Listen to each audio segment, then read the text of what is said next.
Bom, pessoal, dando prosseguimento aqui ao nosso curso sobre finanças, hoje a gente vai falar sobre os títulos bancários, né, que são mais uma forma da gente investir em renda fixa.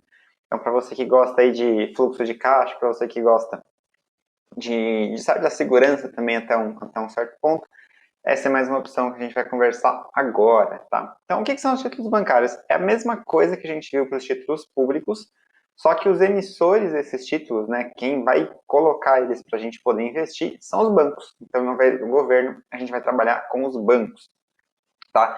Ah, mas por que os bancos emitem títulos de dívida? Porque eles precisam também de dinheiro para financiar suas próprias atividades, né?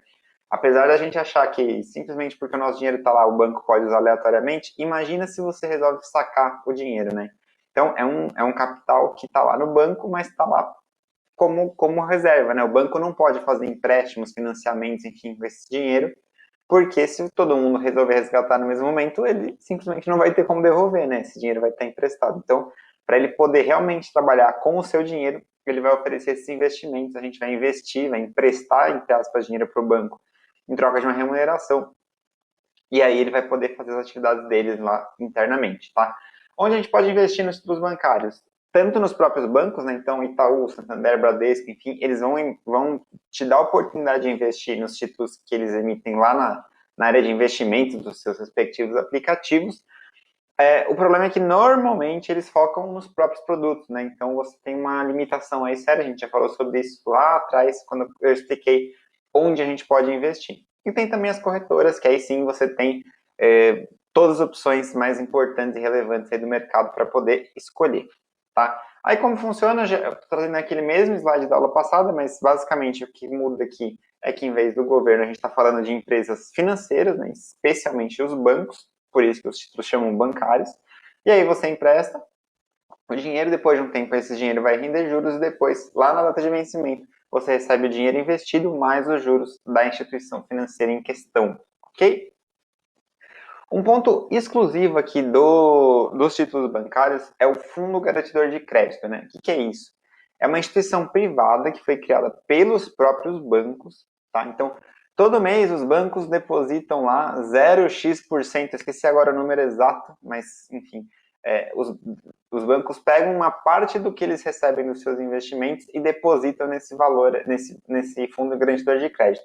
A função dessa instituição é garantir o pagamento dos investimentos para os investidores, caso os bancos em questão tenham quebra, falência, insolvência, qualquer problema desse tipo. Ou seja, é uma forma que os bancos têm de oferecer para os seus investidores uma segurança adicional de que não vão tomar calote, né? É basicamente eliminar o risco de crédito. Não vou dizer que ele elimina 100%, porque, primeiro, se todos os bancos quebrarem ao mesmo tempo, o fundo garantidor de crédito não tem dinheiro para pagar todo mundo, mas aí a gente estaria falando de um colapso, um caos generalizado, e o seu investimento em renda fixa seria o menor dos problemas.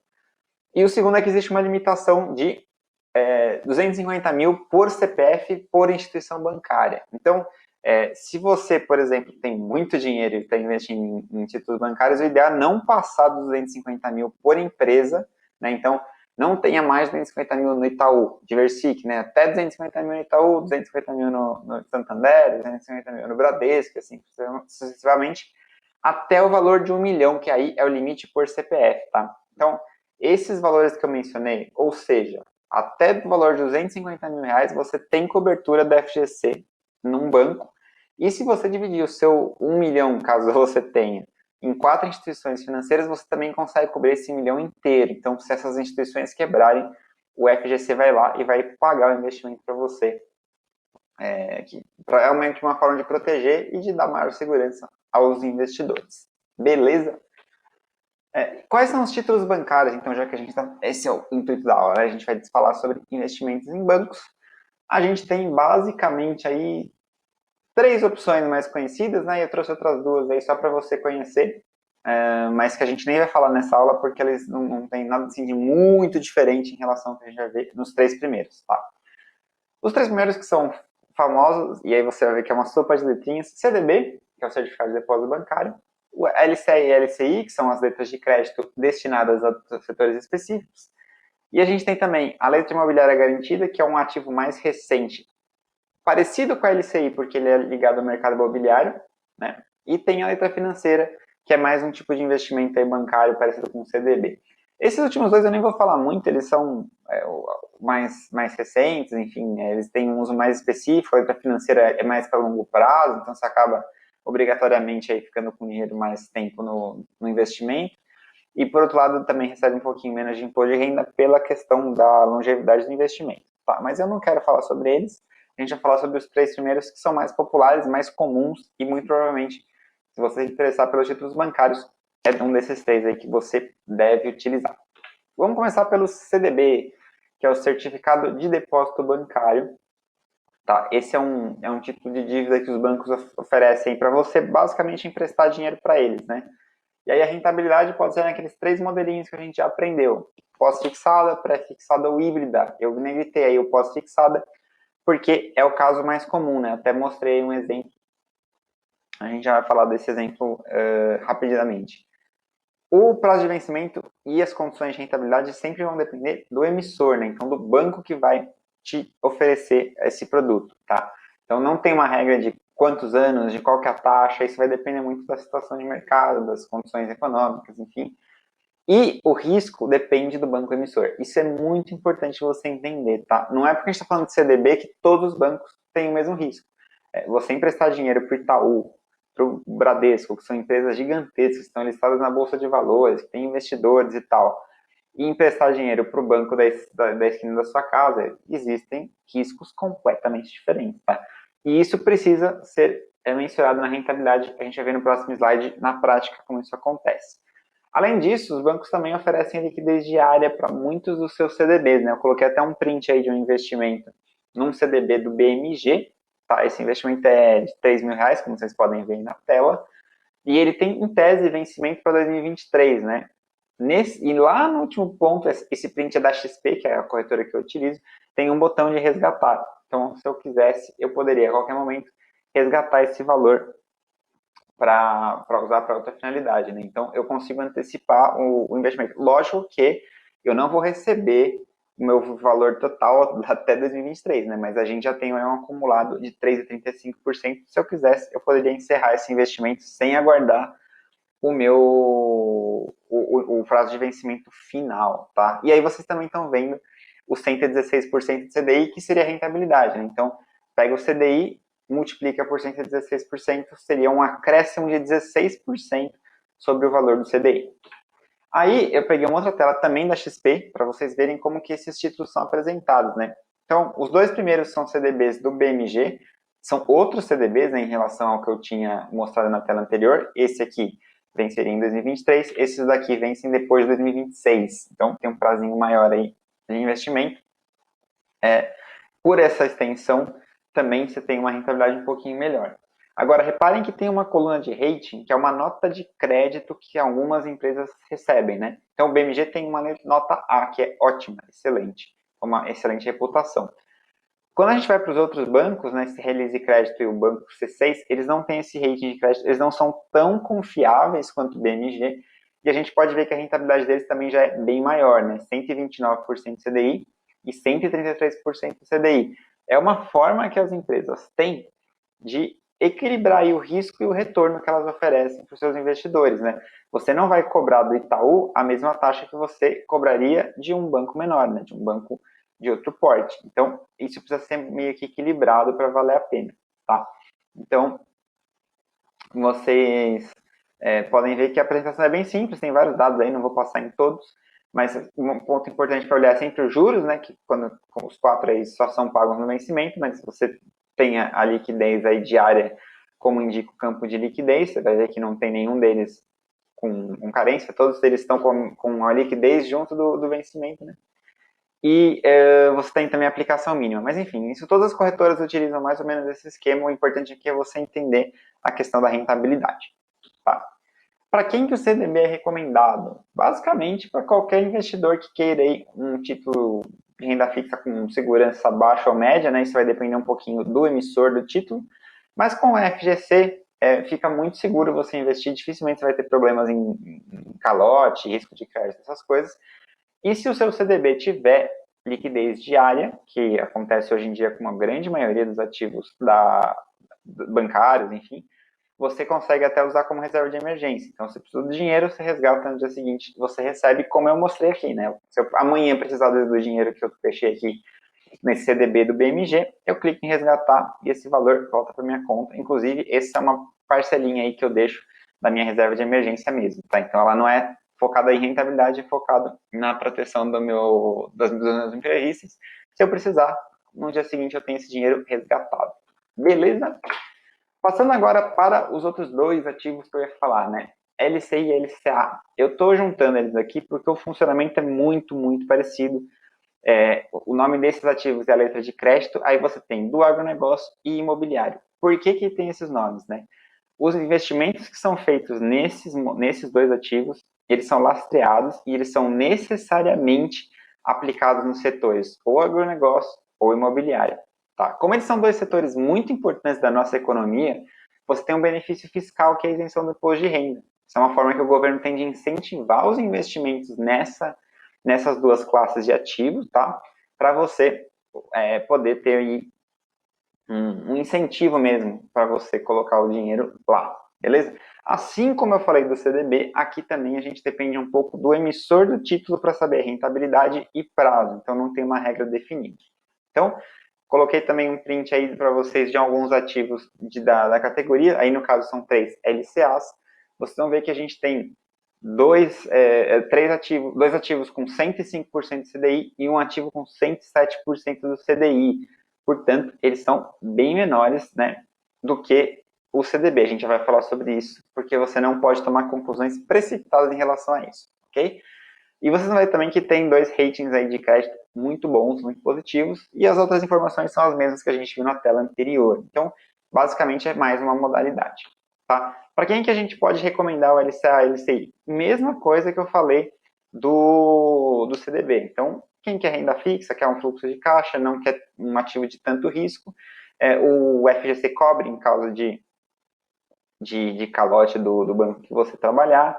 Enfim, é um ativo bem seguro, no modo geral. Ele fica um pouquinho mais arriscado se o banco for de um nível de rating menor, de uma reputação não tão positiva, mas você não vai ter muitos problemas. Então, a dúvida que fica é assim, pô, mas se os perfis são semelhantes, eu posso investir tanto em LCDB como em LCI, e pelo que eu estou vendo aí na tela, a aplicação mínima é de R$ 1.000, né, tirando aí o outro LCA que é de 10 mil, que já fica um pouquinho mais pesado, mas qual que eu escolho, né? Como eu invisto? Basicamente, eu recomendo que você faça um filtro de qualidade do emissor, que é o banco, e a rentabilidade que é oferecida. É isso que a gente vai ver agora, tá? Como vocês podem ver, a gente tem aí bons credores, né? Bons bancos na história. A gente tem o BMG com um rating A e um AAA aí para o banco CNH e para o banco Bocom BBN. Confesso que não conheço, mas é um banco super conceituado, provavelmente é banco de investimentos ou um banco específico do setor agrícola. Isso significa que eles são muito confiáveis nos seus pagamentos, tá?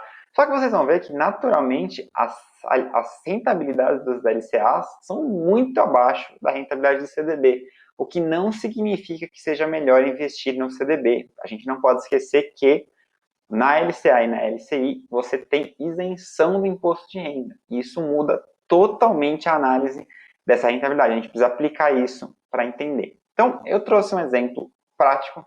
A gente vai fazer, eu vou até esculachar, tá? O ideal é que a gente sempre use ativos de características similares, né? Então, o ideal seria que a gente fosse fazer uma comparação, por exemplo, do CDB do BMG, que é um banco com uma ótima reputação, com a LCA do Banco CNH ou do outro banco, que é a BBN, né, Sociedade Anônima. Então, eu estou esculachando, eu vou pegar o pior rating aí, né, que é o CDB da Realize Crédito, ou pelo menos a melhor rentabilidade, que indica que não é um banco tão seguro, e vou comparar com o do Banco CNH, tá? Então eu vou pegar um banco muito mais arriscado e vou comparar com um banco super bem conceituado que por isso oferece um rendimento tão baixo. E vocês vão ver que às vezes tem pegadinhas aqui quando o assunto é rentabilidade dos títulos bancários. Então, eu vou considerar um CDI de 5% ao ano, isso é só um exemplo, tá? O CDI vai ser igual para os dois, então, tanto faz. E o prazo de um ano, esse prazo eu coloquei aí mais para a gente usar, facilitar a nossa análise da rentabilidade do CDI e também para aplicação do imposto de renda. tá? Então, como eu trouxe aqui, CDB com 129% de CDI, LCI com 105% do CDI, né? O CDI, só para não deixar passar, que eu acho que eu ainda não expliquei para vocês, é o certificado de depósito interbancário. É uma operação que os bancos realizam entre si para manter a taxa, o saldo positivo ao longo do dia, e é um valor muito, muito próximo da Selic, tá? Então, quando a gente fala de CDI, é um indexador de taxa de juros, ok? Aí, a gente tem a rentabilidade anual, que é definida justamente pela multiplicação dessas duas informações, né? No caso do CDB, 129% de CDI significa que esse ativo paga 29% a mais do que o CDI tradicional, né? O CDI está 5% ao ano, então a gente teria uma rentabilidade de 6,45 contra 5,25 do LCI, que é um acréscimo de 5% sobre o nosso CDI original, ok? Então, novamente, olhando essas taxas, parece que o CDB é melhor, mas a gente tem que aplicar o imposto de renda. Então, eu trouxe de novo aqui a tabelinha do IR para a gente entender. Como eu falei que o prazo é de 1 ano, seria 360 dias, né? Então, seria um imposto aí de 20%, tá? Mas essa taxa variaria de acordo com o prazo do investimento, né? Se a gente deixasse mais tempo, a gente pagaria uma alíquota ainda menor. Então, aplicando aí a nossa taxa, vocês vão ver que aí tive uma redigitação, tá? A rentabilidade anual era de 6,45 e 5,25. Então, no LCI, ela vai se manter 5,25. Essa rentabilidade anual, essa coluna, terceira coluna, está com os números errados. Queria dar um outro exemplo. Agora, no caso do CDB, a gente tem um desconto para 5,16%. Tá? O que significa? Que mesmo eu esculachando aqui, pegando 129% de CDI, comparando com o melhor perfil do LCI, a rentabilidade do LCI é melhor. O que vai sobrar para você ainda é melhor no caso do LCI. Então, eu até coloquei o gráficozinho, né? O CDB originalmente é uma taxa bem melhor, mas ele rende, depois que a gente desconta o imposto de renda, menos do que o LCI. Tá? Então, ou seja, mesmo nesse exemplo que eu dei uma esculachada, é mais interessante fazer o investimento no LCI do que no CDB. E aí, eu trouxe até para a gente também ter o número que seria o mais correto, o comparativo do CDB do BMG, né, que está com uma alíquota ali de 121% do CDI. Então, isso daria uma taxa anual de 6,05% no CDB contra a mesma taxa anual de 5,25% do LCI que a gente acabou de ver. Tá? Então, a princípio, também pareceria que o CDB tem uma oportunidade melhor para você investir, mas é pegadinho. Por quê? Como a gente não tem imposto de renda na LCI, essa já é a taxa líquida que você vai ter. Então, realmente é os juros que você vai receber lá no final do seu investimento.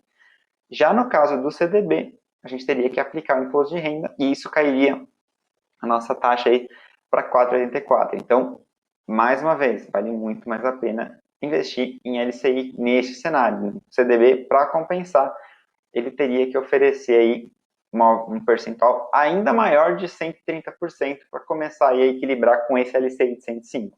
Ok? Aí, só para a gente fechar essa aula, até para reforçar esse gráfico aqui, eu trouxe de novo aquele gráfico da aula passada, né? Entre o tesouro e a poupança. Como a gente viu aqui, a gente tem no LCI uma oportunidade de ativo que rende 105% CDI, que acompanha basicamente a taxa Selic. Ou seja, de novo, não faz sentido nenhum hoje em dia você ter dinheiro na poupança com essas oportunidades de CDB, Tesouro Selic e LCI, LCA, oferecendo liquidez diária e uma rentabilidade muito melhor. Se a gente está vendo aqui que a rentabilidade líquida parece pouca coisa melhor para a LCI em relação ao CDB, imagina que no longo prazo em que a gente, conforme o tempo passa, esse ganho vai sendo cada vez maior. Imagina o quanto de dinheiro que você estaria perdendo com esse investimento na poupança, usando desses ativos que eu acabei de apresentar para você. Então, fique muito atento, né? Faça sempre essa análise nos títulos bancários do imposto de renda contra a taxa e, por favor, saia da poupança, invista aí em ativos, pode ser tanto Tesouro Selic, como a gente viu nos títulos públicos, como as opções que eu dei hoje para você dos títulos bancários. E eu espero que isso não tenha ficado tão confuso, né? Porque tem bastante letrinha, bastante sigla, CDI, CDB, LCI, LCA. Mas se ficou alguma dúvida, ficou alguma coisa um pouco confusa, deixa aqui nos comentários que a gente esclarece para você conforme eles forem chegando. Ok? Na próxima aula, eu vou trazer o último grupo de títulos de renda fixa, que são os títulos do mercado privado, né, as empresas privadas. E aí a gente fecha esse módulo sobre renda fixa.